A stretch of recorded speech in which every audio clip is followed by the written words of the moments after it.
शिक्षणामधून जो व्यक्तिमत्वाचा विकास व्हावा त्या दृष्टीनं प्रत्यक्ष शिक्षण पद्धतीमध्ये आणि शिक्षकाच्या अध्यापन पद्धतीमध्ये जे बदल व्हायला हवेत ते झालेले दिसत नाहीत। ह्या पार्श्वभूमीवरती अलीकडच्या काळात मला डॉक्टर YK शिंदे यांचं पुसेवाडी येथे चाललेलं काम बघायला मिळालं आणि या ठिकाणी जो रिसर्च चालला आहे तो अतिशय मूलगामी स्वरूपाचा आहे असं मला जाणवतं।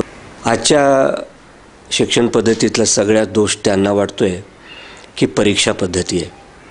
ही परीक्षा पद्धती फार मोठ्या प्रमाणात पाठांतरावरती आधारलेली आणि त्यामुळे व्यक्तिमत्वाचा संपूर्ण ॲसेसमेंटचा भाग त्यामध्ये येतो असं काही घडत नाही की पालकांचा ह्या संबंध शैक्षणिक प्रक्रियेमध्ये सहभाग असायला हवा याचा मूलतः विचार कुणी करत नाही।